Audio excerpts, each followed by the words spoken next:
This conversation is powered by Google Illuminate. Check out illuminate.google.com for more. Welcome to the discussion. Today, we're diving into the fascinating world of HF radio propagation, a topic crucial for amateur radio enthusiasts. We'll be exploring how to interpret those often confusing propagation reports. Precisely. Understanding these reports can mean the difference between a successful long-distance contact and frustrating silence. Absolutely. Many websites display charts and grids, but deciphering them can be a challenge. The key is understanding the underlying solar activity that drives HF propagation. And that's where our discussion begins. Let's start with the basics. The article mentions the sun's 11-year cycle. Can you elaborate on its impact on HF propagation? The sun's activity waxes and wanes over an 11-year cycle. Sunspot numbers are a key indicator. More sunspots generally mean more solar flares and stronger radio propagation. However, each cycle is unique. Some are more active than others. So more sunspots, more flares, better propagation? Is it that simple? Generally, yes, but it's not always a direct correlation. While sunspots often precede flares, the flares themselves can disrupt propagation, even causing radio blackouts. The orientation of the sunspots relative to Earth also plays a role.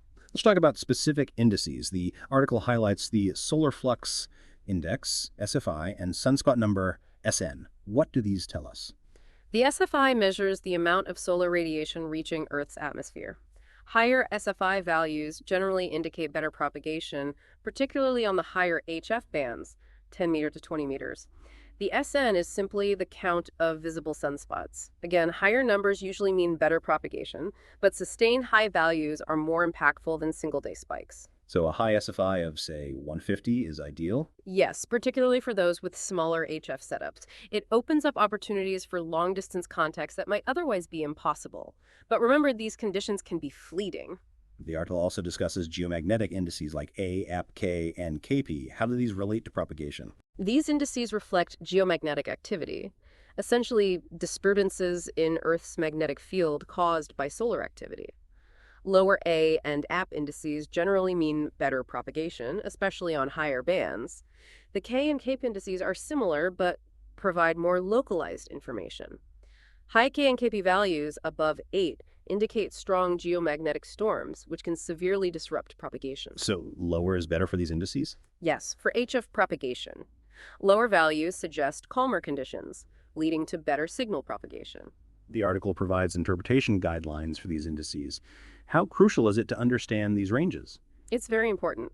Knowing the ranges helps you anticipate propagation conditions. For example, an SFI below 70 suggests poor propagation, while an SN above 100 generally indicates good conditions, provided the sunspots are facing Earth. But remember, sustained high values are key. The article mentions other indices like X-ray 304A, PTM FSX, ELK FLUX, and N. Are these as important for the average amateur? While less critical for day-to-day operation, these provide a more detailed picture of solar activity. X-ray flux, for instance, impacts the D layer, affecting HF absorption. Proton and electron fluxes influence the E layer. Understanding these can help explain unusual propagation patterns. How can amateurs practically use this information? By monitoring these indices, you can choose the best bands and times for your contacts.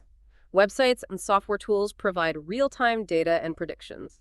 This allows you to maximize your chances of success. The article mentions several helpful resources.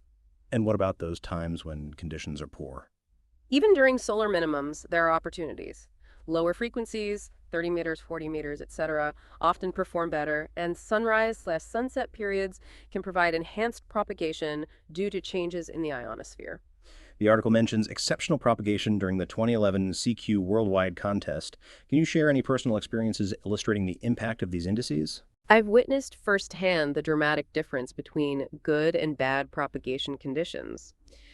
During periods of high solar activity, even low-power QRP setups can achieve remarkable long-distance contacts.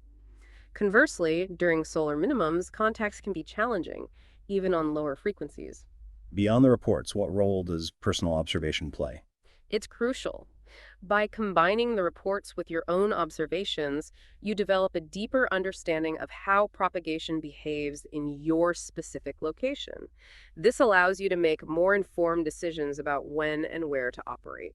So in summary, understanding HF propagation reports involves interpreting various solar and geomagnetic indices. These indices provide valuable insights into current and predicted propagation conditions. Exactly. By monitoring these indices and combining them with personal observations, amateur radio operators can significantly improve their chances of successful long distance communication. That was great discussion. Thank you for sharing your expertise. Quote